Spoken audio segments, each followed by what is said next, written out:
will not be an ongoing conflict. This was a special meeting for the purpose of installing the new board members just tonight. Agenda item, the investment report has been pushed to our January 9th regular council meeting. Mayor wanted to be present for the update by our city treasurer, Carrie Wheelwright. With that removal of agenda item number 2, I am looking for a motion for the agenda. I'll make a motion we approve the agenda as outlined, minusing item number 2. And a second. Second. I have a motion by Councilman Coates, a second by Councilman Martinson. All in favor? Aye. Thank you.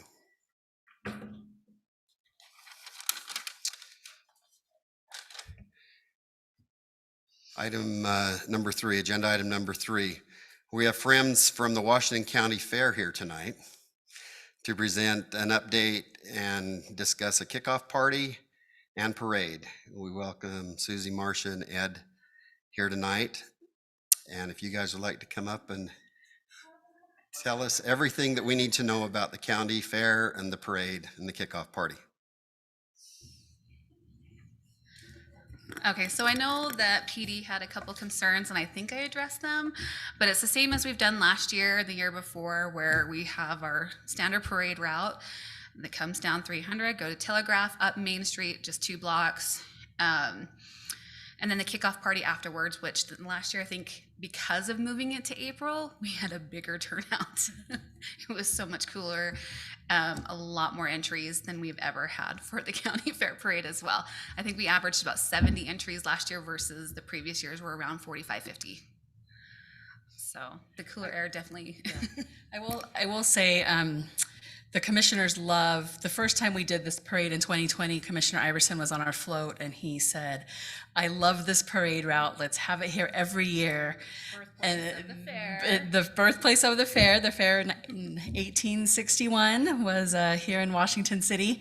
But the route, you guys just are a parade city, and I know you're known for that. You have a great turnout. We've definitely benefited from it. When Marcia mentioned 70 entries last year, about 25, 30 of those were specifically county fair floats. So all of our city princesses have a float, everyone from Hurricane to Enterprise and Laverkin and in between. And then of course the commissioners and our spotlight city, what last year was Hilldale, and they brought a whole contingency, if we must say, as the first year of being a spotlight city at the county fair. So the number of entries last year was really, like Marcia said, kind of abnormal. I don't anticipate the same. We know we had a trucking company that brought 3 big semi trucks last year, and that was a problem, and we weren't anticipating it, which held up the parade route and everything after them. So now we know what to look for and what to anticipate, that we can address those concerns that the police chief had, and hopefully allay any of those concerns that you guys might have either too. So Susie, which city is the spotlight city this year? Our spotlight city is Hurricane. So in the rotation, it was Leeds, New Harmony, or Hurricane. Those are the options. So we went with, they have a new mayor and Mayor Billings, and so Hurricane was next. So the parade date is Tuesday, April 19th. Correct. At 6 p.m.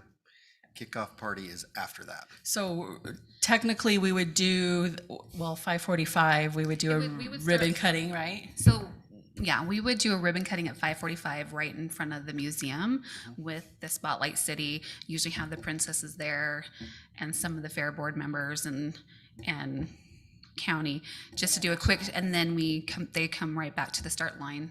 And any of the council members or mayor would be. Yes, they're invited as well. Yeah. Be there, and then. National anthem is at the same time. Okay. Yeah. And then the kickoff party afterwards, we have free inflatables, we have a DJ dance party, and then we have a bunch of sponsors who give away a lot of stuff. InfoWest the last few years have given away a huge TV. It's been very popular. And then we have some like Tuacahn bingo game, and then we also have a Menchie's frozen yogurt eating contest, which is so popular. The slots fill up, and it's so much fun to watch. In talking with Chief Deputy Bentley, in regards to that kickoff party, he said that he would have his patrol be there that evening, so there wouldn't be any extra pressure on Washington City Police to be there at that kickoff party. They would just monitor it. Those, what is it, a couple hours? We know it's a school night, It'll be done by so 9 because we're it's done by dark 9. kids. Yeah. And if it's anything like last year, it was too cold. One of the downfalls to moving the fair to April. So we're really only asking for Veterans Park until about 9. We can clean up and get everything done. You know, we have a great relationship with the Sheriff's Department.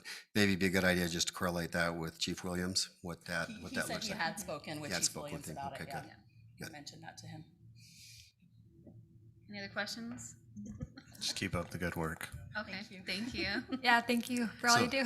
So ladies, let me give you just a quick update. You know, the city has received your special event application, and most of the staff has signed.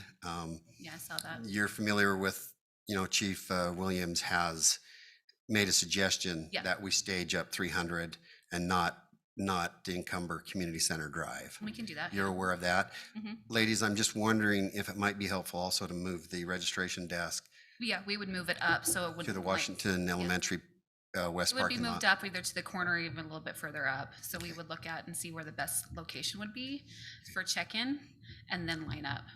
And Okay. we might have to incorporate a little bit of the parking lot right there in the elementary school as well.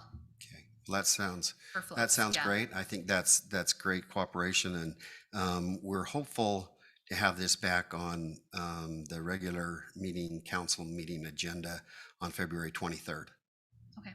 So, council, anything else for these nice ladies? Sounds awesome. Thank Okay, you. thank you. Yeah. It is, it's a good time. I love the fair. It's going to be bigger and better this year. So not like last year wasn't, but Always elevated a little bit a more. little bit. Thank you. Thank you. Thanks for being here.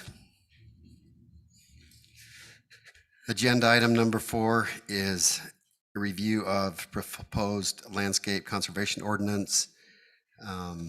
Review proposed landscape conservation ordinance. A little bit of background of this just for some of those in our audience here or listening at home. There has been a countywide discussion on this that has ensued for months. Recently, the county work group completed a draft ordinance. Washington City staff level review, then produced this Washington City draft for our consideration. Mr. Segmiller, our city attorney, will discuss the proposed new landscape and water conservancy ordinance. Thank you, Mayor Pro Tem, hello, members of the council. I am glad to see Lester here. I meant to text him today and say, make sure you're here because you have a lot of good answers on a lot of this too. And so he's here. There's no other item that he's here for, so access him if you have I questions. thought he was here for the item 5. What is item 5? And Mayor Pro Tem is correct. This is an ordinance, many of you have heard and seen and probably read through an ordinance similar to this. It's been around, I think, at least 9 months. It started with a technical committee throughout the county, which was mostly folks like Mike and Lester from all the various cities meeting to try and talk through a meaningful ordinance. That kind of bogged down around election time with the pregnant pause of elections, which I think is not unexpected. That happens. We started picking it up again into November, December, and it recently ended up with the meetings of city administrators and city attorneys trying to kind of take the technical document and whittle it even a little tighter. I brought the result of that back and met with city stakeholders. You know, we had our various department heads that are within land use and planning, construction and development, me, the city manager, we had the mayor sitting on that. What you're getting tonight is the result of that document.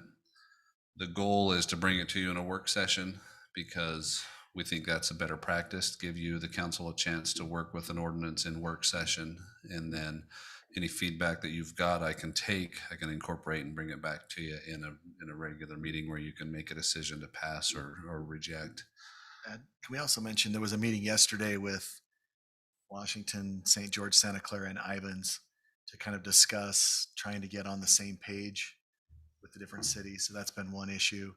And so there may be a couple of changes even from what Council Sigmiller has given us that came up yesterday. that we may And I've incorporate. not changed it based on yesterday's meeting.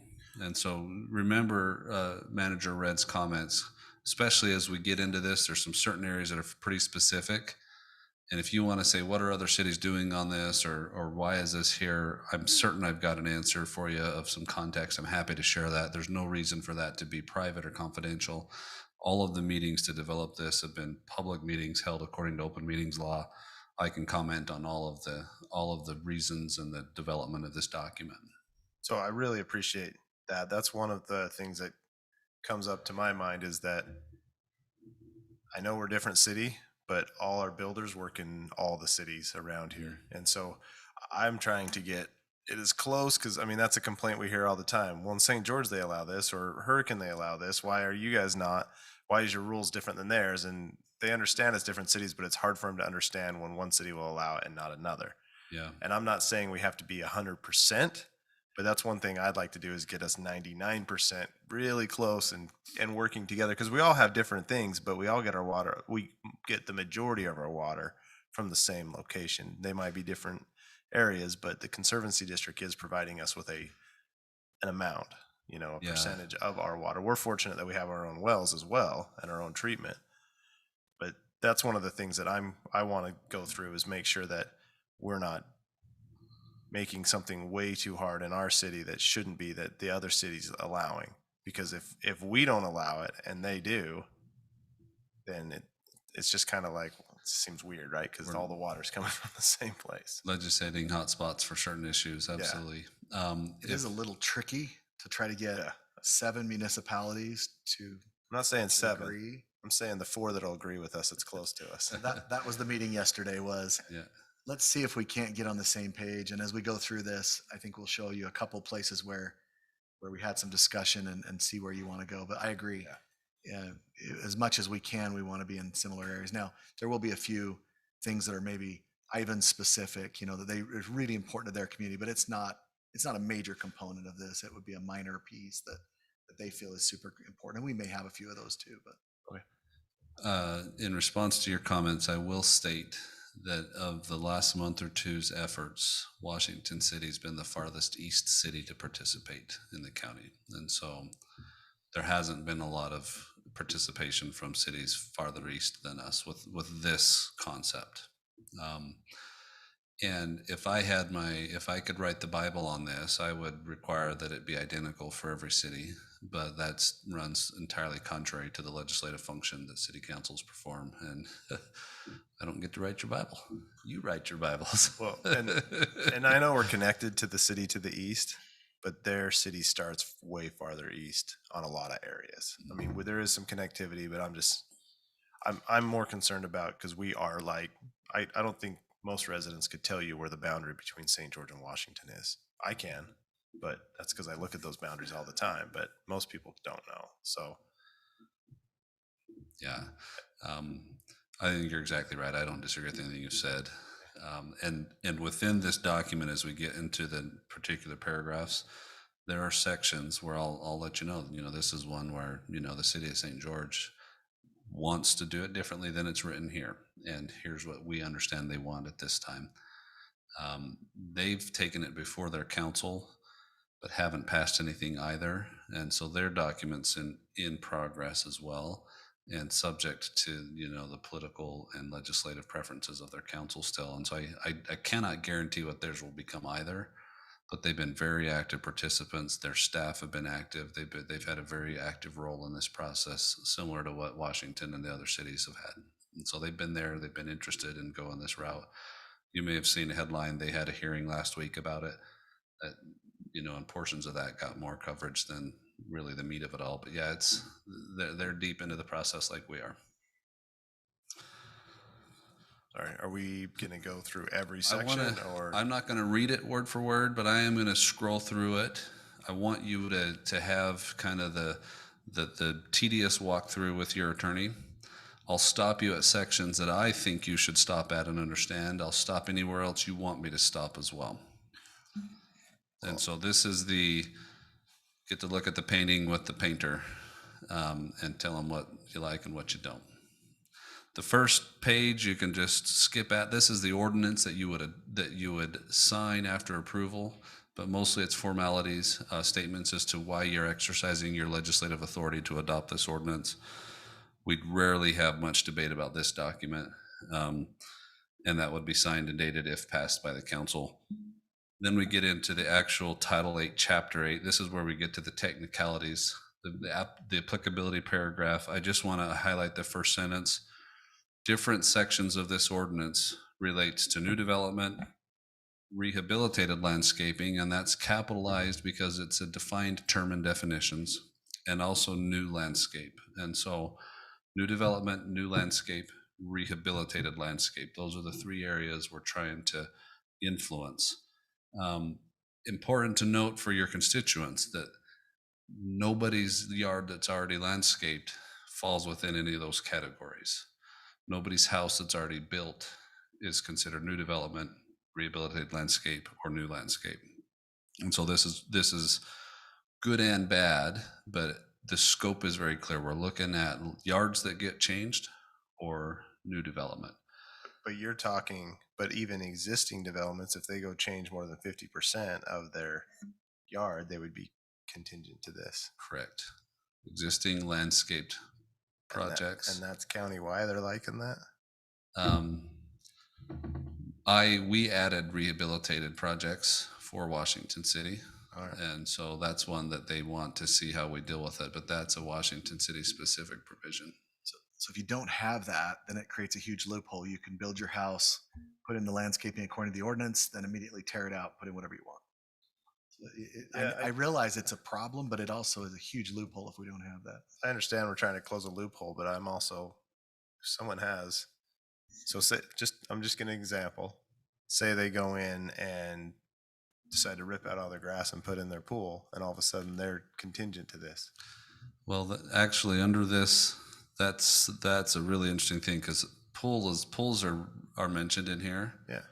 And so if they do rip out their grass, they would end up with a water consumption credit to build a pool if they wanted. And so that one's probably not the best example of what I think you're trying to say, which is What if they wanted to build a what if whatever, they're like- ripping out all of their rock and wanting to put in a lawn or a pool, right? Yeah. That's the one I think Yeah. you're trying to say. That's fine.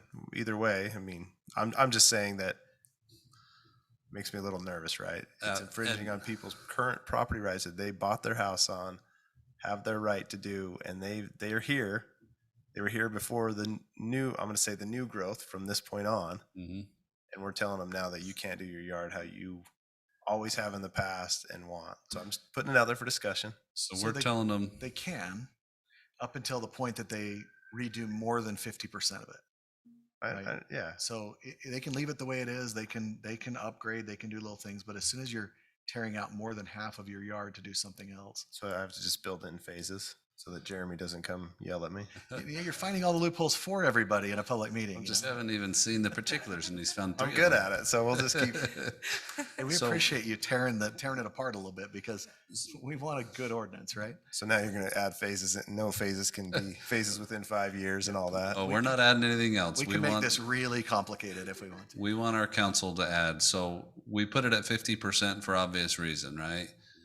We think it's your decision as to what level of rehabilitated lot should be considered to be applicable, whether it's 20, 50, 80. We want you to make that choice. We just put it at 50 because that's the halfway point, and we were trying to have some metric to measure when it kicks. The question of can we legislate for rehabilitated is a really interesting question that I think you also suggested, Craig, and that goes back to the first ordinance. This body, through its legislative powers and its findings of water use and the importance of water conservation, can make legislation that requires pre-existing uses that become non-conforming by a new ordinance to come into compliance. But we need to have a very specifically detailed trigger point, right? We can't just pass a new law, make them non-conforming and say, we're going to fine you. And so if somebody had a backyard full of grass and this law makes them non-conforming, we can't go criminally penalize them. But we can say if you want to redo your backyard and it's greater than the percentage that we find meaningful, you need to come back and plan that according to our new law. And so that's kind of the theory of how this law might apply to a previously vested and built lot. And of course, we would want to incentivize, not penalize. For that type of work, that's the entire strategy. The Water District will have funding and incentive programs. They call it a turf buyback program and others. At a committee meeting I was at this afternoon, they're trying to incentivize trees and certain tree planting varieties with a coupon and a rebate program. And so, yeah, I think the entire goal with pre-built and previously landscaped is incentive-based. This ordinance, as we'll get to in a minute, does have a penalty portion for new build, new residential, new commercial that doesn't comply, though. There is a criminal portion, as we thought it was important if we're going to draw some of these standards to have a way to enforce it if need be. Really good discussion already, and I think it'll get even better as we get into it. Should we just start going through it? So we talked about applicability. I'm going to scroll through the definitions and talk about the ones that I think you need to most be aware of. And it's kind of, there's two types of definitions to me. There's some that are just technical, defining what a sprinkler valve emitter is. I don't know that as a legislative body, you have a lot of influence on how the industry defines emitters. And there's others that are meaningful beyond just a technical. And I want to make sure to highlight those for you so we can talk about those. Active recreation areas, the first definition, it's a meaningful one. We're trying to define areas that are important to active recreation. And if they are, we basically carve them out of the land use and water restriction ordinance. So the definition there, sports fields, play areas, parks, we define it very generally, mostly because as a matter of policy, we'd want to be able to put anything we think should be an exception into that generally stated definition. So that's the goal there, is just to give us an out for public spaces that are important to active recreation and to be able to use water for those. Now, side note that has nothing to do with this city and all of the cities are trying to convert all of those to secondary water sources, and Washington City's made a lot of progress and has goals to make more progress, but we're still carving them out from applicability to this ordinance. Check valve, controller, drip irrigation, drip emitter, those are all technical details. Grading plan. So this is a definition. This is a new requirement that we're going to require on new development. In the grading plan, we require grading plans right now, but not so much about the slope of landscaped areas and things. So as it relates to landscaping and sloping of that, we're going to require a plan that shows that for every new lot, whether it's residential or non-residential. Grass is an important definition. That one, if you knew how many hours the county's attorneys talked about this one, you'd be impressed. Not by the definition though, a surface layer of earth containing irrigated grass with its roots. And so the challenge we have with defining this is artificial turf and everything it's become, including a lot of the fancy, nicer properties install those with water, with sprinkler systems, because they want those to be cooled and have some moisture element that just improves their function and form for the people that install them. But grass, again, needs to be irrigated, needs to be alive. Can I ask one question on grading plan? Mm-hmm. So is that grading plan, I noticed you said it was for individual, residential lots. Is that grading plan required at development, or would that be like if I go in to get a building permit on an individual lot, is that going to be a new part of the building packet that I do? So most of this is at the building permit stage, okay, when we're starting to finish.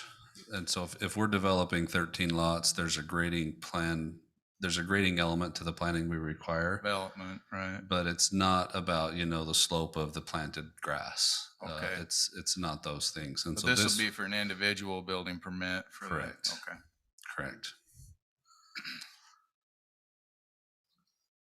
Ground cover, it's similar to grass. We're trying to we want to encourage ground cover. We want to encourage other plantings in a water-wise way. And so we're trying to keep it general.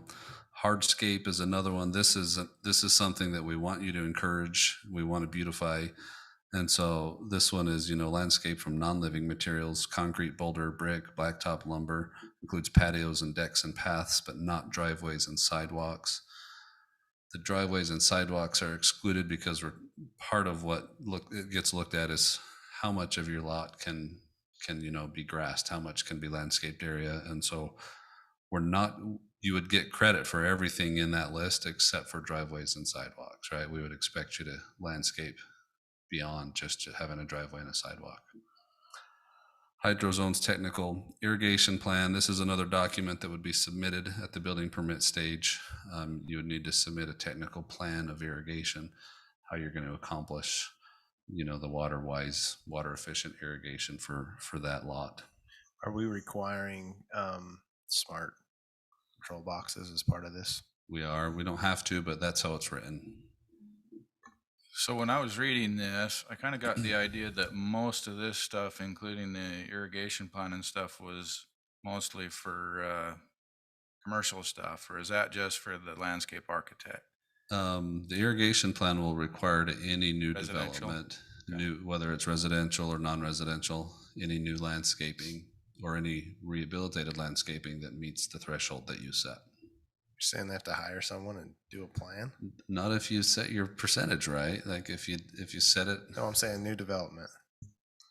we're saying that you need to submit an irrigation plan. Yeah. So you're asking, do you draw it yourself or do you hire someone to draw it? Yeah, I think that's up to you. I think either one can, you can be owner built today. You can be, that's my concern is industry built.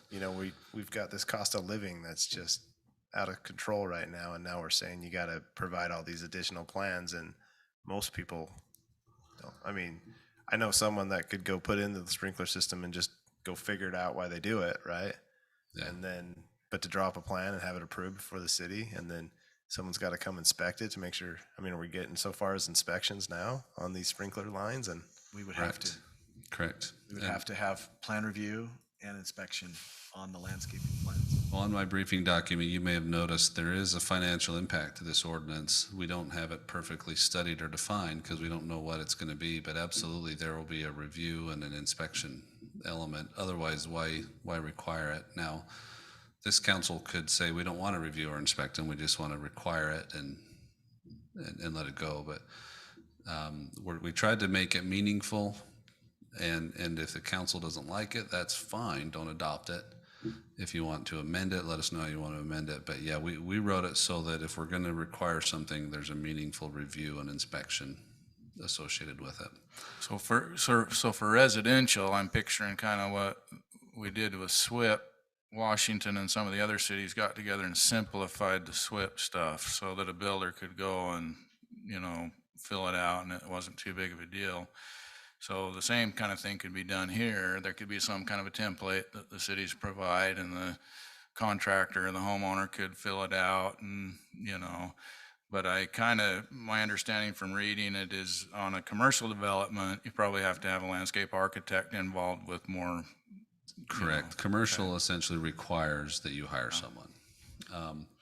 I think we would try to make it as simple as possible. I think the plan review portion is to make sure that people don't put in their entire landscaping and then find out that they didn't do it properly. I don't think we're looking for a huge, super detailed plan, but we want to know, like it talks about what kind of emitters are you going to use? Do you have the 2 trees that you're required to have? I think it can be very streamlined but I think it needs to be there. Otherwise we'll get people clear to the end of the project and then they don't pass the inspection. That would. So most HOAs require front yards being done.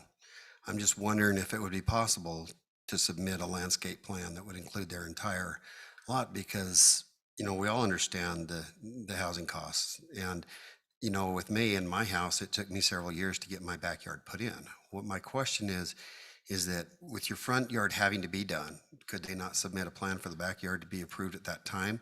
And then maybe identify a timeline that could be extended if it's financially hard for them, a hardship. What I'm trying to say is that I'm very aware of the costs to build and trying to minimize those, but yet we're trying to accomplish this very specific goal in this ordinance.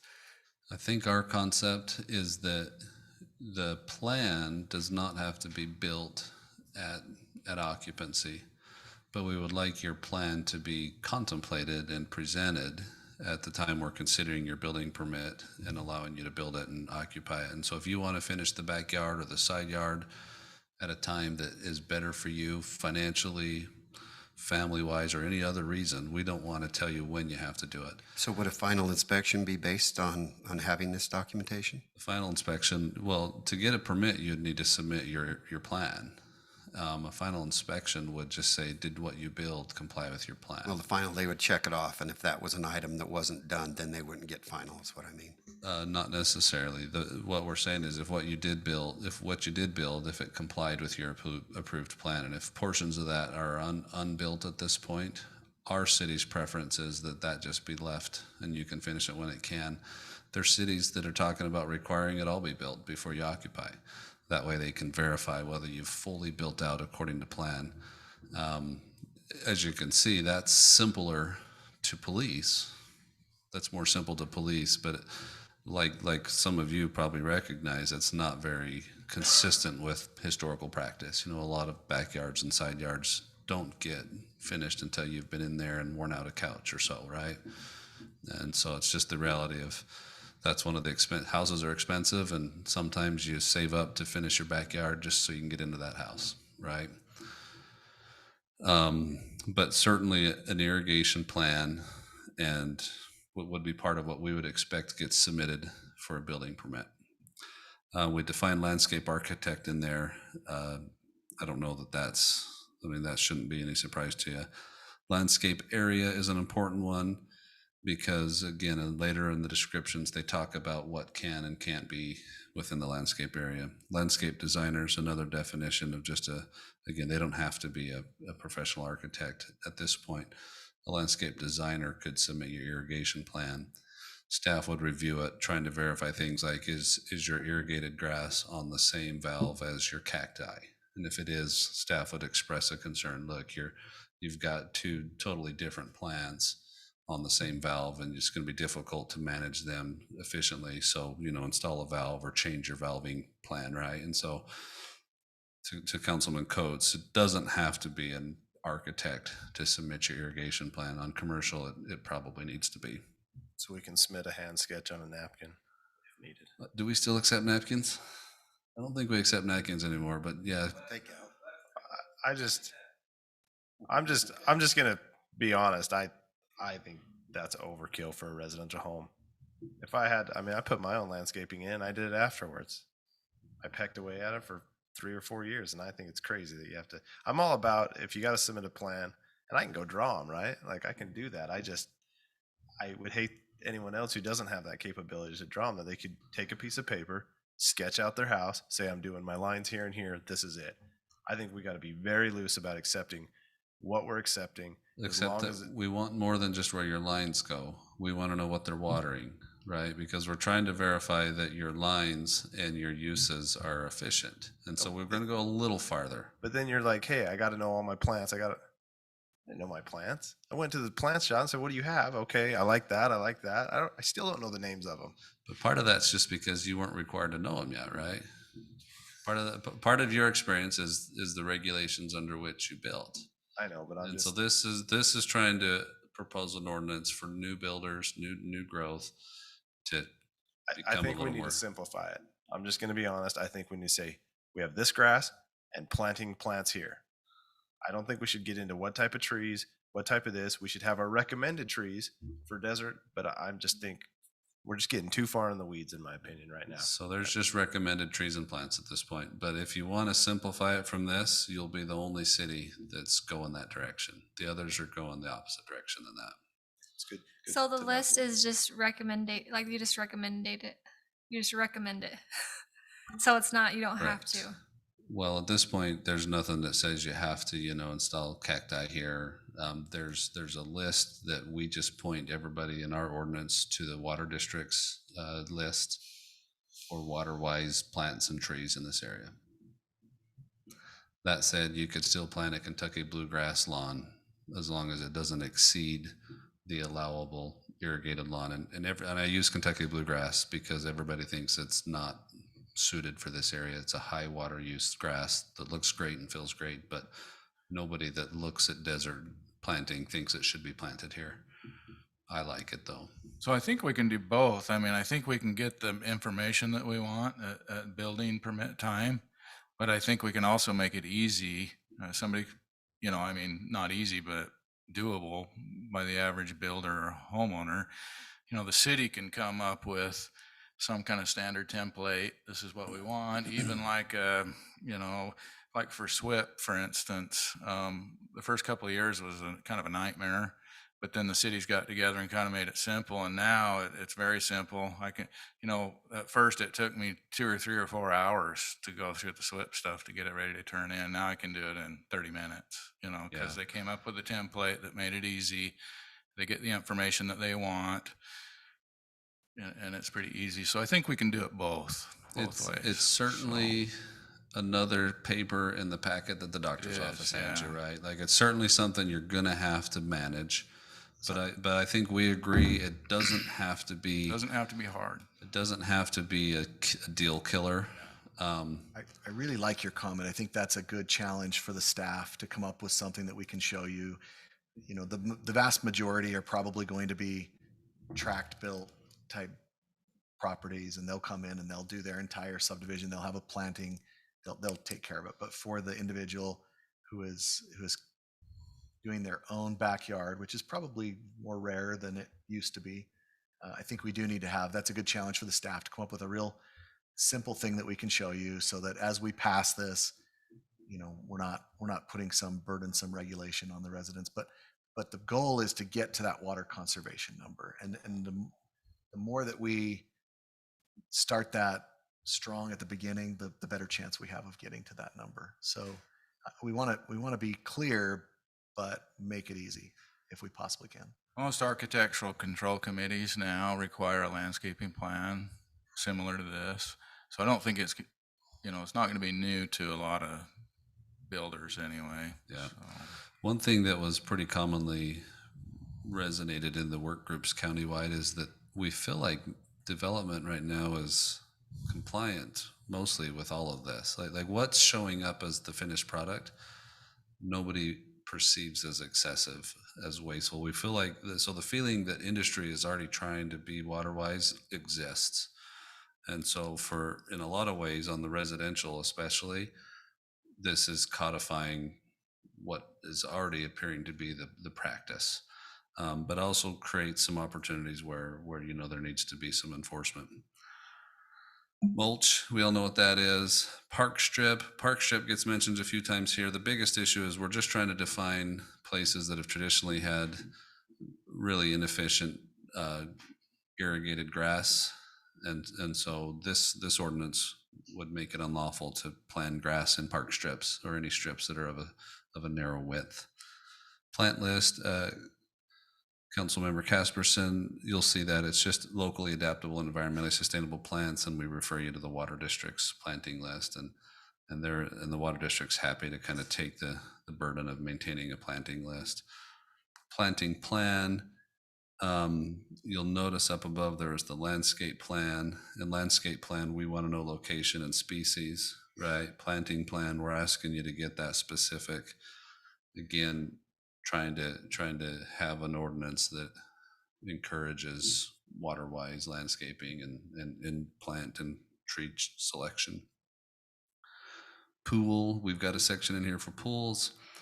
We define it as any exterior or outdoor pool of water for swimming, ambience, or landscaping. And then we'll run into later the restriction or regulation on that. Obviously, indoor pools are not contemplated in any way in this. And existing pools, again, because this doesn't apply to anything existing pools are not regulated by this. Precipitation rate, pressure regulating valve, pressure compensating, all technical. Rehabilitated landscaping, this is where we put in the placeholder landscape area in which over 50% of existing is removed and replaced. Includes all landscaping funded in part or completely by the water district's landscape conversion program. Again, this council can put that number wherever they want, or they can delete that definition from the ordinance, and we'll make the edits necessary to effectuate that. But countywide and technical here at the city, we felt like rehabilitated projects that are substantial and significant should probably be asked to comply with the new ordinance. Secondary irrigation water, we define that because we make some references. Slope, there's some references to water use or sprinkler use on certain slopes of too much verticality, and then water conserving plant is defined there. So that's the definitions. I was just going to ask, just to go back to what Councilman Coates was saying, how would you even, I don't know, how would you even go about monitoring that, like with the 50%?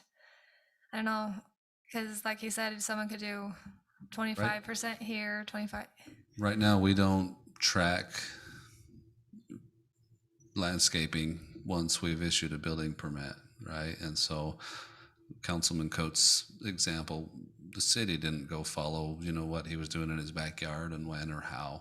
I think you're gonna have a hard time even on the 50%. Well, this is one of those situations we run into a lot, right? If somebody wants to go remodel or finish their basement, they're required to come and get a permit. Do they? Sometimes. I mean, it's one of those type of things. I think we're going to cover the vast majority, but Yeah. If you're using a reputable landscaper who knows the rules, they'll know that they have to come and get a landscaping permit. There will always be those who choose to do something out of permitted use, right? So are we going to be around checking people's backyards and documenting it? Probably not, but we'd really like to, if the district comes in with a program where they're going to buy back grass and somebody wants to take advantage of that, redo their landscaping, that's really where they would fall under this, or people that, like I said, use a reputable landscaper who know the rules.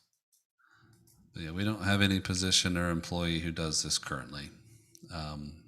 And we haven't sketched out who that would be or what that position would be. Those would all be things that would need to be developed after adoption of an ordinance like this. Can I recommend Lester's side job? Just throwing it out there. He's here. That was night job. Lester really likes to talk with people about their backyards. I know that. Okay, so those are definitions. Your interest in, and we've hit on a lot of the hot topics that are going to come later. It's then broken up into 3 sections. Section 3, you'll notice this is for single family and multiple family residential zones. So basically residential use for new construction. So this isn't talking about anything rehabilitated. This is just for new construction for residential. And we then started construction standards, and the list is only 4 long. And again, I referenced earlier, there's people that don't feel like it's long enough or restrictive enough. They feel like if all we do is focus on new, we're not conserving on all that exists. And those are all fair points, but we're just trying to Can we just wrestle go with through one bear. each one and Yep. discuss them, A, B, C, and D? Yep, and that was my intent. So A, this regards hot water recirculation systems. There's some cities that are very passionate about this. Some of you observed that in different meetings. We tried to draw a practical middle ground here. I would say this is our veritable 50%, which is, as staff with our expertise, we did our best. So St. George does not want the 1,000 square feet floor. They wanted to apply to all of them. We said, hey, if it's a small enough job, there's not enough piping to need to be recirculated. So we said 1,000 or above, but St. George wants that out. They want it for all of them. I'm thinking homes, right? Like not very many homes are 1,000 square feet. That's when you get into apartments and not even So this is townhomes, multiple family too, right? Well, but not even townhomes. I'm saying I could see an apartment being like 900 square feet. I agree that not much anything is less than 1,000 these days. I would think maybe a casita or something like that. So my curiosity is why did we want the 1,000? What are we trying to accomplish with 1,000? Was that another city? Or was that us saying we wanted to do a minimum 1,000? The 1,000 came from the countywide group. St. George is now, as of yesterday, wanting to get rid of it. Okay. And so the idea is small projects, tiny ones that are just not very big, not big enough to have enough piping to even need to recirculate, shouldn't be required to recirculate. And that was kind of the countywide idea. And then we talk about, there's another exception. If you can prove that you've plumbed and laid out your appliances and your fixtures and your hot water heater in a way that no matter how it works, you're not displacing more than 0.6 gallons of system water each time you hit the on button, you don't need to recirculate either. So there's 2 exceptions. So basically we're saying you have to install a recirculation plan unless you're tiny or you can show that you designed it in a way that is very efficient design. This is another spot where some cities think that 0.6 is too much, and there's, like, Ivans might go to 0.3. So there's some debate, and I think this kind of thing is perfectly okay to be city to city. This isn't something that's going to cause the builders too much heartburn. I think they're just going to do what St. George did and everybody gets them. It's required. It's the easiest thing to do. And I'll bet most of the homes since maybe late 80s, late 90s, I mean, would have them. I don't think so. Don't think so? Because you have to add additional piping, right? So I talked to I my, we put these in all our houses, almost all of them. And, but I called as I was reading through this last night, I called my plumber just to pick his brain a little bit. And he plumbs about 200 houses a year here, mostly custom homes. And I said, well, how many of your houses, what percentage puts one of these on? I thought it'd be 70, 80%, but he said less than half. He's thinking probably 40%. But he plumbs all that. So you have to plumb the underground with a circuit. It has to be circular for one of these to even work. And so he plumbs all of his houses for that, but he says only about 40 to 50% do them. But he says a lot of the track houses and stuff like that, they don't even plumb a circuit. So you can't even put one of these on, they wouldn't even work. So when we pass this, we can't expect houses that are already under construction to be able to use one of these. This is gonna have to start at underground so that the loop is plumbed underground. But so on one of my houses about a year ago out in Bloomington, it had a lot of hot water locations, the house. And before we put our recirc pump on, we were just curious to see, what the difference would be between the circ pump and not having the circ pump. And so we went to the end of the loop, which happened to be the kitchen sink, and we turned it on and timed it to see when the hot water would come. And it took a full 7 minutes for the hot water to come, and it was on full blast. So I'm sure 7 minutes, Lester, what's that, like several gallons maybe, wouldn't you say? So yeah, probably. So I think that this is going to save a lot of water. 0.6, so you would have been above standard by 3.4. Yeah. So anyway, so I think it's fantastic, and I don't mind the 1,000 square feet thing. There's no houses that are under 1,000 square feet, but maybe someday we'll pass a accessory dwelling unit ordinance and get some of those built, and most of those would be under 1,000 square feet. So I can see the 1,000 square feet. There's some wisdom in that, for accessory dwelling units and things like this. But I'm 100% in favor of these. So when we were at the county meeting that the commissioners put on with the Water Conservancy District, one of the gentlemen came up and put this number out there that it would cost an additional probably $750 to add a recirc to an average. That's what they are, $750. Yeah. And so just wanted to get that number out there so that people that are listening might know what that would be. And that'd be new construction, of course, retrofit. Like you said, is there not a capability to run that recirc line through the attic and bring it back that way?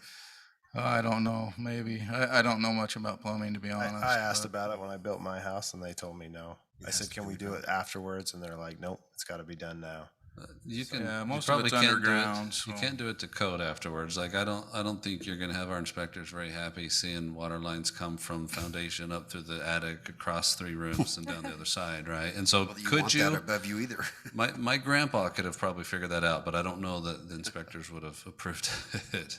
So I think a good question did come up, though. There has to be a point at which we say everything before this point is not required to be under the rule. Yeah. So, I think What so point is that? It would be on So- building permit, Got to right? be at pull in your permit, I think. Councilmember Henderson had 2 comments, and that was the first one. Plats that were approved last week were approved under the law that existed then, right? And then when they bring a building permit, if this has not been adopted yet, their building permits applicable to the laws that are in force at that time.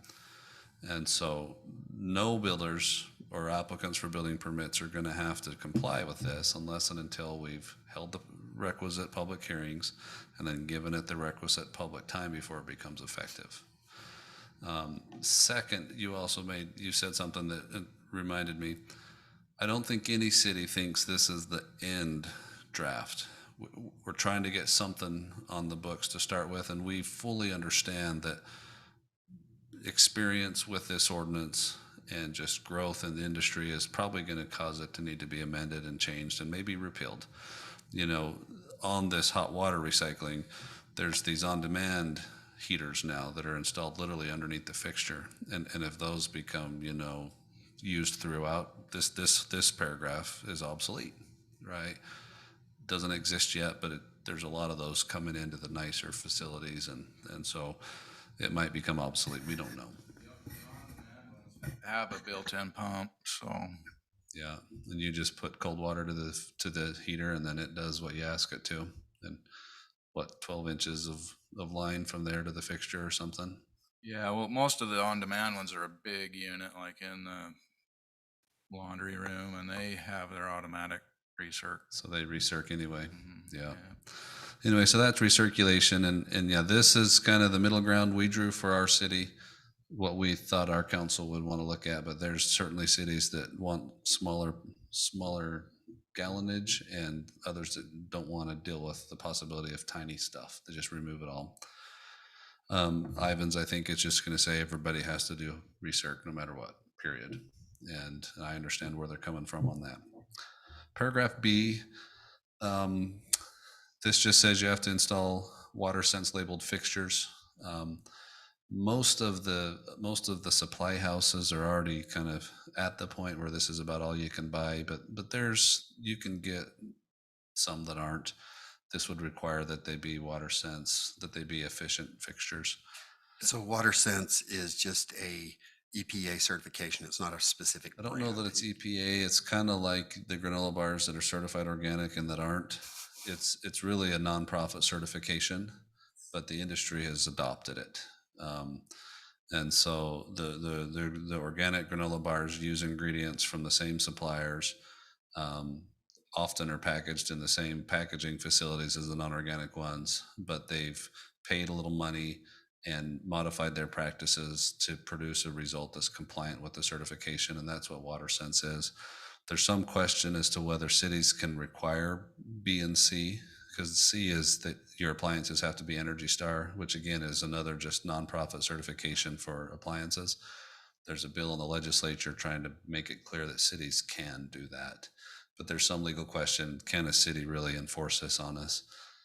As of today, we don't have any staffing or any plans for who that person would be. But if we adopt it, at some point, we might need to figure out how do we go about enforcing this if we feel like it's important to enforce it. Subsection D, really the ultimate detail here is we want to be able to have use data, preferably metering if possible, but we recognize in some multifamily scenarios, individual metering is not practical or even possible. But the idea is we really want to be able to track and understand individual usage. This isn't because the government's wanting to know how much people use. It's because if there's waste or leakages, to be able to pinpoint where water's going, we think that helps us correct and fix things better. So you're just recommending that they have separate meters? If possible. So are we so once again, I'm gonna throw out now, are we gonna get charged with double impact fees for 2 meters? So that's- the impact fees on multiple family are already different, right? And so your impact fees will be calculated according to the impact fee ordinance that's already in place. But this is basically saying, if you bring in a multiple family unit and you just want to make one main meter, one master meter, and haven't even tried to see if you can break it up somehow, our reviewer's going to look at it and say, what can we do here that might be a little more specific than what you're planning? But yeah, impact fees and their applicability are the impact fee ordinance, and those But you understand what I'm saying? I do. Because if there's only I'm just going to take an example of I say think what you're saying is, it's a yeah, townhome, right? I'm just going to lay out an example. You tell me it's a townhome, a 4-unit townhome. You have 4 meters for each of those townhomes, and now you want me to add another 4 meters for an outside irrigation. But we have our secondary irrigation, but we really don't right now. So if we have it, it's not a big deal. But if we don't have it, then it is a big deal because now you're going to have to pay 2 impact fees to the Conservancy District, to Washington City. so you're paying for 2 meters, not 2 impact fees. The impact fee language is independent of this. And so, yeah, there would be the cost of another meter. Which isn't a big deal. I'm just worried about the impact fee double. Yeah, this does Paying not for change two. anything about impact fees, how they're currently calculated or figured. Now, I think you're correct in that impact fee looks at meters sometimes, right? But it actually isn't the amount of meters, it's the amount of units or the residential units that we look at and the type of connection. And so this is trying to mostly say in multiple families, if you can meter it, sub-meter it, or create a control room that even can just give a reading, we're going to try and promote that. And then it says landscaping for multiple family units, we would like to have separately metered. We think that you can have a 1 master meter for the residential and at least a landscaping meter and be able to at least get data from that. So on a multiple, on a multiple unit project, that's usually a separate meter for each unit that goes inside the house and then 1 meter for all of the exterior landscaping. So it's not 4 meters plus another 4 meters. And that's normal on the fourplexes I've built. You know, each unit has one and then you have an extra one for all the exterior landscaping. So Yeah, for fourplexes, I don't think that's new. I think the hardest one is like a condominium where they're sharing, the walls are shared and, pipes are, well, Yeah. traditionally they share 1 meter and we're going to ask them to see if they can figure out how to, Well, so on a condo, I think you should have 1 meter. On a townhome, it makes sense to break it up.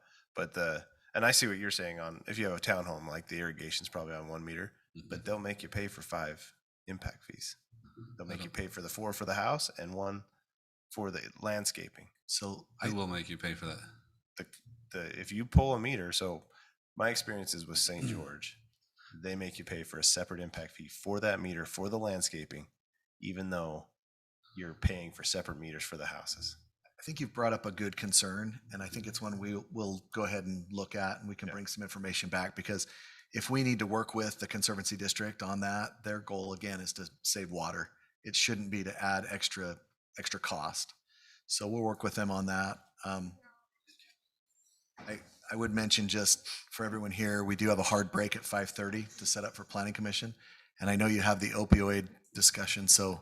Opioid will take 1 minute. I think we're doing good and I want to use as much time on this. Perfect. My reply to you is the cities don't get to double assess you for impact fees. And so if they've charged you 1 impact fee and all of a sudden they're going to charge you 2 for the same thing. And so I don't have the concern you have, but I think we need to make sure that we clarify that issue, that concern in all of this. And I'm fine with paying a double meter fee because those are like a couple $100. But I'm concerned about the impact fee because I'm just throwing it out there. Like, you guys know, I just throw stuff out there and see how it sticks. Because We want to check on it because we don't want unintended consequences. Because of what that's we're what doing I'm here. concerned about is that we have say it's a 50 unit complex and they need two meters to landscape irrigate. In my mind, they shouldn't have to pay for those 2 meters. They shouldn't have to pay $10,000 to the Conservancy District for those 2 meters when they're paying for 50 other meters for all the residents to do the inside. So but they're doing it. And so they're getting an extra $20,000, $22,000 for that. And I don't think that's right because they're getting paid. Am I wrong, Lester? I can help a little bit with that one. From the Conservancy District's perspective, they're charging you for your irrigated acreage. I believe it's 5,000 square foot per lot is what their allowance is, and that's for the source water associated with that. I happen to have worked with them on several of these type of projects that you're bringing up, and they're charging the impact fee for the unit, yes. But when it comes to that landscaping, they're looking at it and they're saying, well, all these units paid for that already. It's done. And I know several projects in Washington where I've had that discussion with them and said, well, you already picked it up on all of the units. Why are you picking it up again? you know, if you multiply all these units together, it's far exceeded what their landscape area is, and they've agreed and let them go with no fees on that. But I think one thing that I'm asking is that, I agree with you, if you can get it done, is that unless you're bringing that to their attention and I'm going to say fighting the fight, which I think it should just be, if it's multifamily, we're going to look at the irrigation meters as not a full impact fee if you have this many units on that. I just think it's something we should bring up to the district so that it's not a fight for our developers. Right, and it's been discussed a little bit in the TC, and you know, kind of what ends up happening with them is, you know, the girls at the front desk aren't really aware that this one's different than the last 200 that we've done. We need to address it a little bit differently, so it needs to escalate a little bit and have that discussion with them.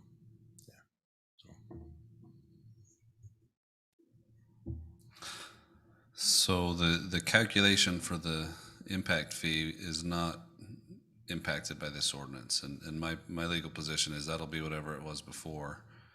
And if they're trying to increase impact fees based on this, that's a commentary that I've not heard mentioned. I don't think I don't think they're trying to do that. I'm just saying I can see that going through the loophole, like Lester was saying. They just look at it as, well, this is a meter, we got to charge an impact fee. So I've had that happen on buildings that we're doing that. And I think what's happening is this is is trying to promote metering, and they're gonna have to reevaluate how they calculate, because metering is no longer as reliable as it used to be. We're trying to proliferate meters. The legislature's trying to proliferate metering because we want data, we want knowledge, and capital facilities plans and impact fees may not be relative to metering anymore. You're gonna have to find another way to do it. So we moved to landscape standards. Again, this is just within residential for all new, but this now folds in rehabilitated for all new residential, rehabilitated and residential development. Single family dwellings with 10 units or less. You'll see the grass calculations there. The lot sizes, we've bumped those a bit so they do not track our zoning designations, R16, R112, and the reason why is we feared somebody's going to come in and ask for R16 zoning and then design 6,050 square foot lots, which would put them in the next strata up. And so we've tweaked those on the left to be personalized at Washington City. On the right is what most of the county was in favor of up until yesterday. Yesterday, St. George basically said, why are we doing anything bigger than 750 anywhere? And so, what, since you're a builder, I'm going to put you on the spot. What's the size of this room approximately? Is this a 1,500 square Looks foot? like it might be the size of a garage that's about, I don't know. It might be 1,000 square feet. I don't know. Big It's hard garage to you're putting tell. on those custom Yeah. homes, you know? Mine, I can barely get out of the doors. Yeah.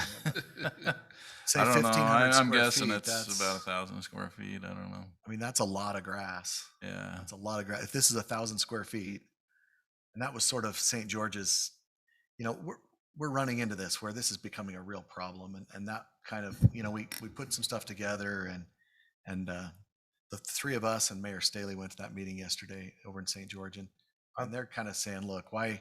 Because and he hasn't got to it yet, but you can also go and qualify. You know, you can hit the efficiency standards another way if you want more turf. Oh, look, So, Eldon's pacing it off. Awesome. measure it for us. but anyway, you know, what the concern is that we're making it too much. That's just too much. Well, I agree and disagree. Because if you're I buying a expect you to. 20, well, yeah, I'm just going to keep throwing them out there all day. If you're buying a 24, Do you need a ruler? if you're buying a 2,400 square foot lot, you should be able to put more grass in. But you should pay more for an impact fee, which you typically do. But that's part of the concern is that if we don't limit that, that's what we'll have. We'll have people So wanting to get bigger lots, more grass, This model allows don't have the that. efficiency. Yeah, I like this. This Just so you know, I model- like this layout because I'm now 1,600? Oh, man. So it's twice as much grass as this would allow for, but that's less than how much grass we'd give the biggest lot. well, So the 750 is about half the size of this room, which is still a Which decent amount is of grass. which is a front yard on a 13,000 square foot lot. So the math here, the ratio gets smaller the larger the lot gets, and I'm sure somebody with a really big lot someday will come and point that out to you. But we thought that even though we want to allow bigger lots to have more, we don't want it to be, without restriction. And I appreciate that. I'm in favor of what we've laid out here as far as the grass square footage, because it says, hey, we're going to allow a little bit more grass just to make your yard. Because if it doesn't, then what are they going to do with the rest of the yard? I mean, that's why they're buying the bigger lot typically, is to get a little bit more. And there's public benefits to irrigated grass, even though it does consume water. There's studies about the temperature, the ambience, and all other things. And so that was our veritable 50% shot. But you need to know there's cities that are pretty strongly advocating against something different. Is it a consensus at the city, or is it one person at the We city? haven't tried to get a consensus, and the impression Jeremy and I got is their city council might not like that either, right? So they've got an element of their legislative body's going to make the decision, not them. But yeah, their technical staff absolutely are in Oh, consensus. it's their technical staff, not. Their manager, their attorneys, their planning folks, yeah. This is something I think when you start talking about us wanting to be consistent, this would be something that would be very important to be consistent if we can. Because the lot sizes and the grass sizes, if they're different for every city, that could be frustrating for a builder and a landscaper. So I think if St. George says 750 max and all the other cities come and allow 2,000, I think there's going to be feelings of, we're the conservers, they're the wasters, right? Because it looks, Or we're the workable ones that allow a little bit work, and they're the ones that are just hard nosed. that would be our perspective, right? Yeah. So that's that. Again, we're not Have telling fun you, tonight, I like ain't the I? second. we're not telling you that's thing what you that have to said. adopt, but that's the middle point that we felt comfortable suggesting to you. But I think that's a lot more grass than most people are putting in nowadays. that's a lot. If you It's a lot of grass. if you 2,000 took this and square added feet, half acre. 50% to this, it's a lot of grass. You could play football on that. Yeah. football Can field. I ask some help from some staff and pick 10 lots that are similar in these and get comparables? It'd be nice to have some imagery to say, this house has this is the square foot of the lot, this is how much grass they have. Something to just, Once we get to pools, we're gonna confuse it even a little bit more. So okay. Well, I'm just saying, like, it would help to have some of these references to say, this is a 12,000 square foot lot, look what they did. This is a 13, this is what they did. it's a good idea. I think Just so we can have some comparables, because I mean, I have an idea based on my yard of how much grass is in it versus the yard, but I ordered the sod, so I remember, right? So, but I have a hard time referencing a 6,000 square foot lot, how much grass can really fit on that when you add in the other elements. we also have at least one house that we found in Washington that has over an acre and a half of lawn, of irrigated lawn. So he is. So we should go play football over there. That should be a neighborhood park. That's almost is that an active recreation area? No, because nobody plays on it. I'm hearing, I don't know. Yeah, how do you for sure, define that? So section B, grass is prohibited in 2 places, park strips. This is mostly not a contentious issue. HOAs mostly argue about this. There's some that want to get rid of it, and the ones that want to keep it say the city requires it. And so we kind of become the political football, but this is making it clear we don't allow grass in park strips, mostly because we view it as inefficient water use, and it's grass that just its benefit doesn't justify its use.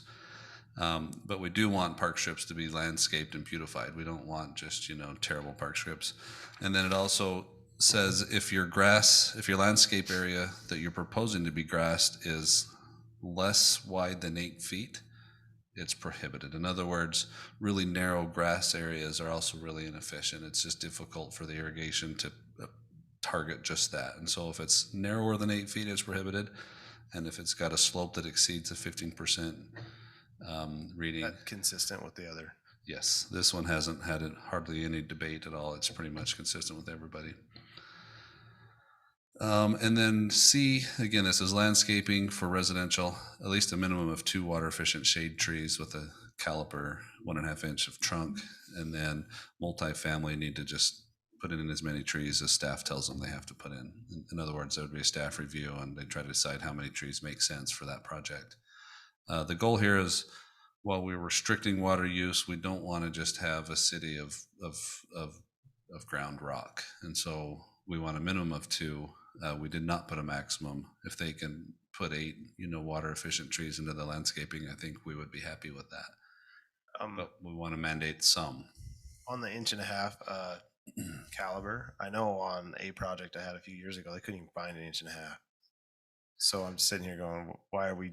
1.5 inches just the floor. You can go bigger. I know, but it's the reason is so they don't put pencil in saplings that die, and so that's the only concern. You can put that wherever you want to put it, but the underlying concern is if we let them put in the tiniest things, they die and never get replaced.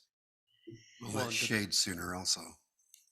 Well, and depending on the tree, that could be a 48-inch box tree that they're buying from Star. Yeah. So that can be a pretty sizable tree to get the 1.5 inches.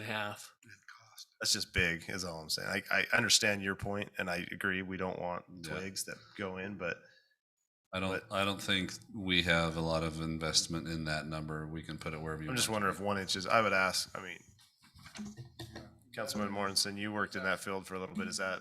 Like the typical 1.5 inch going to be a 48. You're going to be, yeah, depending on what it is and where you get it from. And that's going to be, especially if, if you're a do-it-yourselfer, right? Doing your own landscaping, things like that.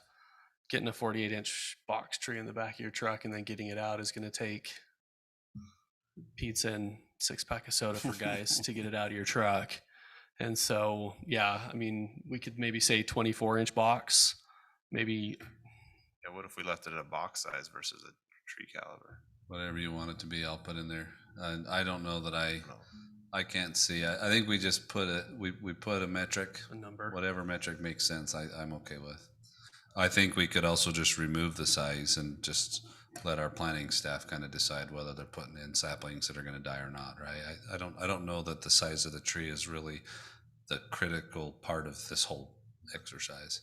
Well, once again, I just don't want them being like, well, I'm not going to approve it because they're inch caliber. Well, and you're like, well, I couldn't find any 1.5 inches. I tried. And inspectors are very good at doing exactly what you're saying, right? Yep. This is what it says. And then I get the call about the inspector being unreasonable, and then I have to call That's 'cause Jeremy. That's because you and then made the Jeremy's mad ordinance. at It's your me. fault.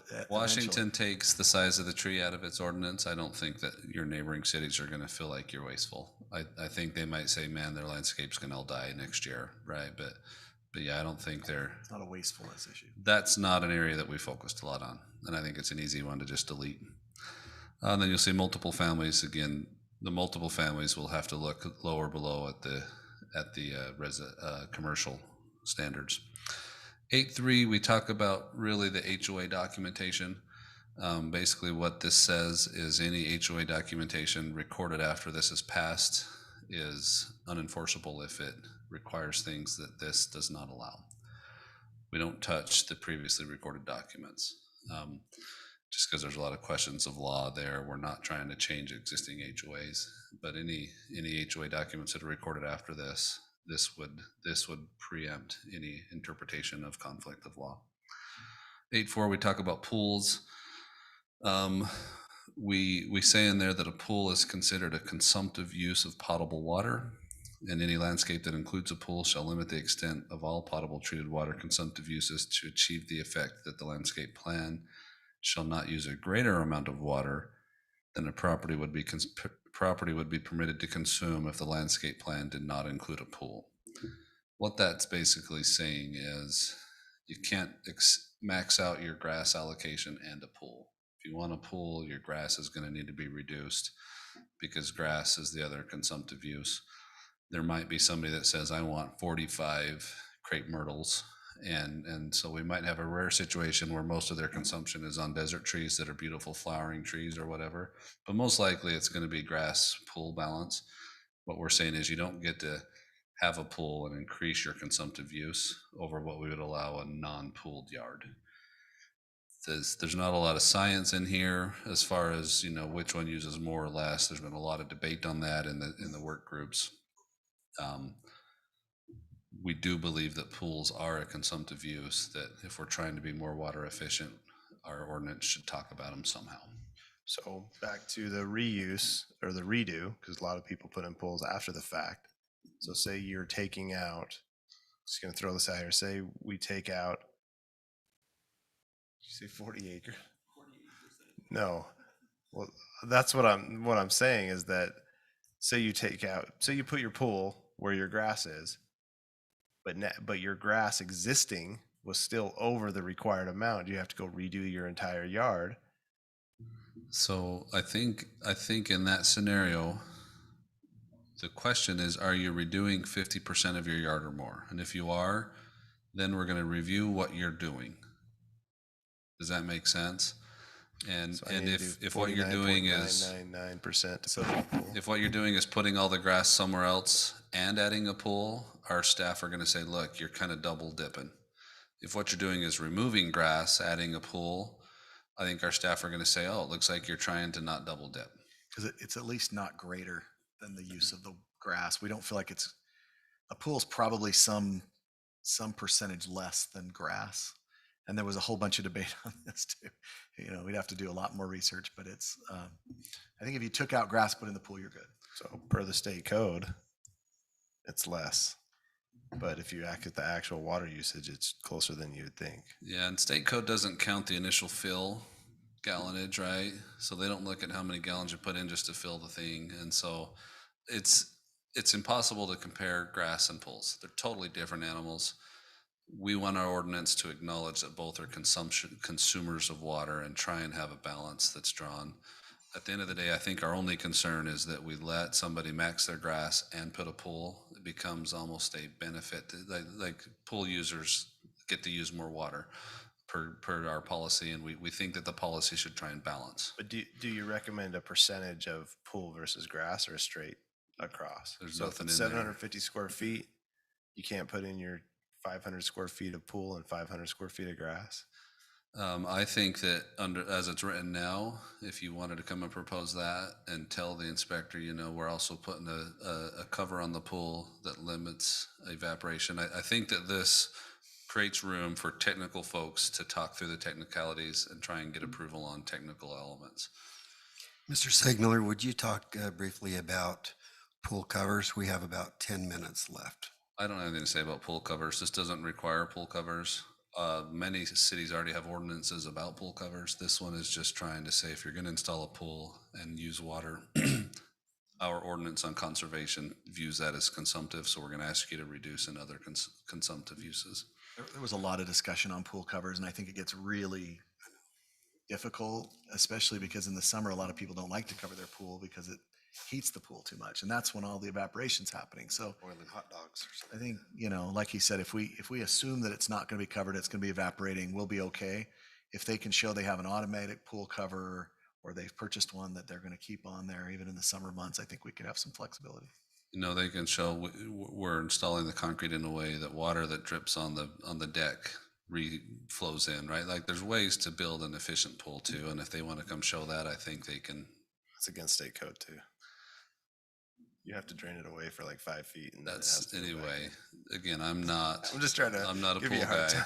I don't have any pool cover, but we're trying to encourage. There is no percentage there. Come and bring your technical details. Talk with technical staff and see if you can convince them that it's water efficient. How big is your pool going to be? Is that what we're Well, he just asked me the same thing. So if you ask my wife, it's going in next year, and I'm like, it's never going in because with how much pools cost. might have to go in the next 2 weeks. That's why I'm wondering if I need to move up my construction now for you. No, I'm not putting. You'll figure out a way around it. I'm just going to use Jeremy's. He doesn't use his, so. Well, your permit soon. That's all I have to say. You're all welcome anytime. So Section 4 applies to non-residential, which is everything that's not residential, commercial, industrial. A lot of it, this is going to go quicker because a lot of it's the same or vastly similar. You'll see letter A, we require recirc. The one thing that's not there is a minimum square footage. It's just if you displace more than 0.6 gallons, you have to recirc. We require water sense and Energy Star fixtures and appliances. You'll see on D, the same language about metering or attempting to sub-meter. is there for the same purpose. We want to be able to have the data of usage if we can. Letter E is new. Car wash projects must be built to recirculate and not use any more than 20 gallons per vehicle. And then we add the city has the right to inspect and audit those projects, both on recirculation and quantity used. A whole bunch of debate on this, a whole bunch of strong opinions. Some cities think 20 is not low enough. This is our attempt to, put a figure in there that we think is reasonable, but certainly not the most restrictive. We do think car washes are an area that do need more regulation. We have no doubt of that the look and feel of the water that's used there should be regulated if we're trying to be have a policy of conservation. Letter F, exterior decorative water features are prohibited except as considered by the city council for consumptive effect on potable water supplies and if approved as a permitted exception. So some cities wanted, we can have up to 5 that don't have any more than 50 gallons of storage per feature, and it got really technical. Those are cities that have kind of resort or kind of relaxation type developments planned. We just decided, come and show the council why you can be conservative and water aware. And if they approve it, great. You'll see in there if they say, look, we're using secondary water, there may be an exception there, but we're just leaving this up to our legislative body to decide if it's according to the policy that they have adopted. G, golf courses using water district or municipal water supply shall irrigate with secondary irrigation water and have separate water meters for the course. Irrigation with potable water at golf courses is prohibited to promote conservation of available drinking water. Each golf course development shall submit and follow a water budget with landscape documentation packet. I think the goal would be that we probably don't allow golf courses if we're trying to restrict everybody on all of their, like golf courses, future golf courses, and water-wise future development seem to be going in opposite directions. We're not sure that the law allows us to say golf courses aren't permitted. So there's a concern with just the legal ability of totally regulating that business. This is kind of like how we allow sexually oriented businesses, but they only can occur in one location of the city because of all the restrictions, right? And so this is allowing it, but it's got to be secondary water. It can't be treated culinary, and it's got to be regulated. As long as we keep it that the secondary water works, because there might be someone that has water rights and go drill a well and they can water their own golf course. Yep. It doesn't affect the drinking water. And it's for new golf courses. Again, it doesn't affect any of the existing. H, outside misting systems, we basically say when you can operate them and at what temperatures. How come we don't go into September? Because every year it's 100 plus in September.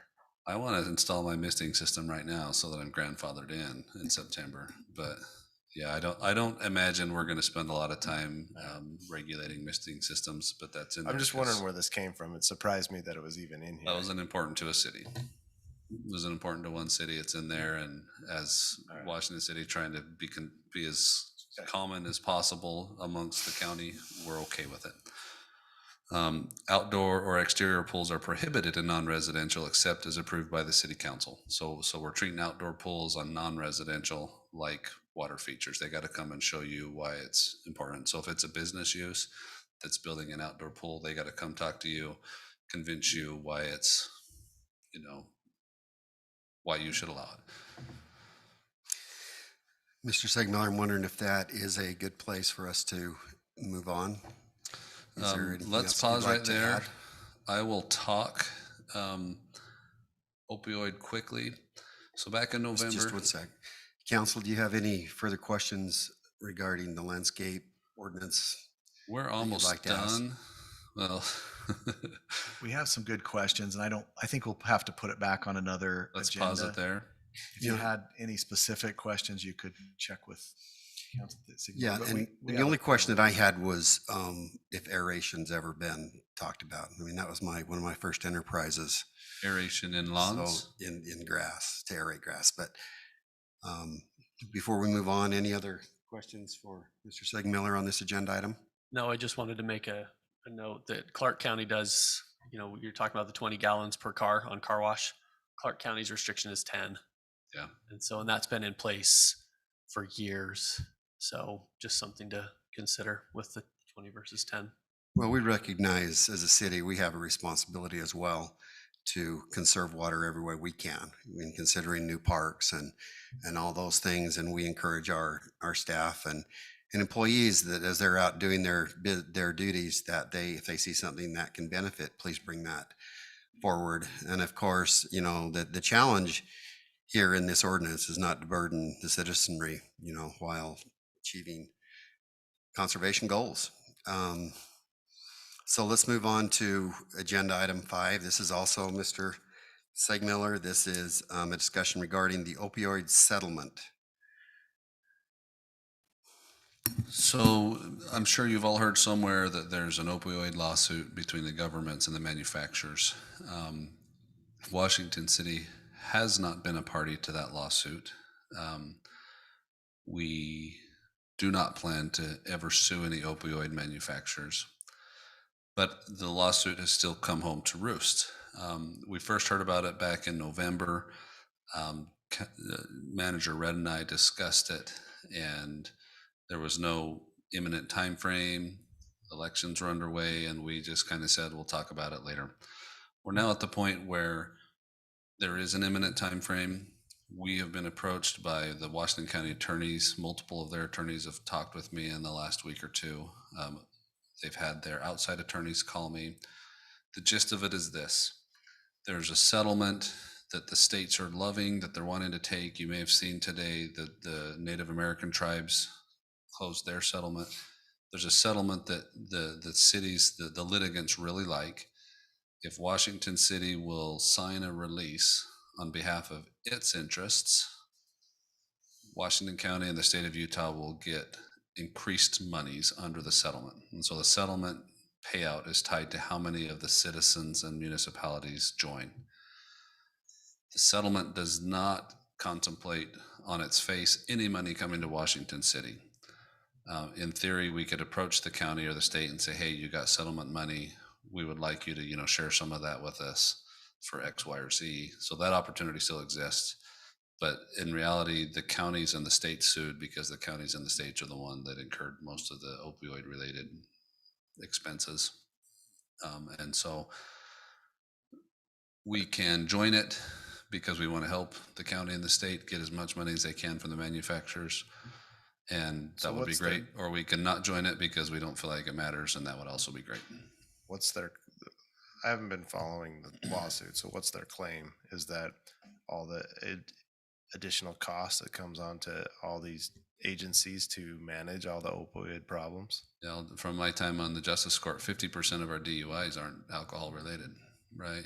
And so there's a vast community effect of the overprescription and over manufacturing of opioids and the people that are addicted to them and what they're doing to our communities and our people. And so, yeah, they've made those claims. Those claims had enough weight that they've accomplished vast settlements. The only other cities in the state of Utah that haven't joined are Syracuse, Cottonwood, and one other one. If you don't join, I think that at some point you'll hear, why didn't Washington City help Washington County with its settlement? So that's all I have to say. There was a legislative bill last year, HB 50, that dealt with the opioids and some of those costs that were incurred from the state, that if you want to look that up, that's last year's legislative session, HB 50. Kind of detailed some of this money that they knew was coming and how to spend it, how you best use it. So I guess my request is you can't do a motion tonight, but if you're okay with the city joining by releasing, I can effectuate that. If you don't want me to, give me a clarity on that, and we'll just let the county know that we're not planning to join. Is it your recommendation that we do join just because the money is additional to the county, really no impact to the city? I think that we know that our citizens and our cases have been absorbed, and the effect of those have been paid for by the state and the county. Like we're not immune to the opioid problems, and I think we should join so that we give the county that message, and we support the state and the county getting funds on behalf of our population, and then we just hope that they'll use them in a way that helps our population. If we don't, our budget doesn't change. But I think there would be some political commentary on that and their budget would change. So are you just looking for a nod tonight then? Yeah, if you're okay with it. Alrighty, thank you.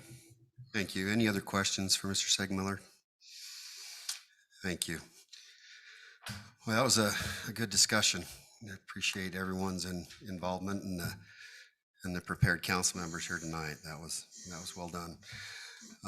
If there's no other business the council has, I'd look for a motion to adjourn. Councilman Ivy, I motion to adjourn this meeting. Second. A motion by Henderson, second by Coates. All in favor? Aye. Hi. Aye. Thank you.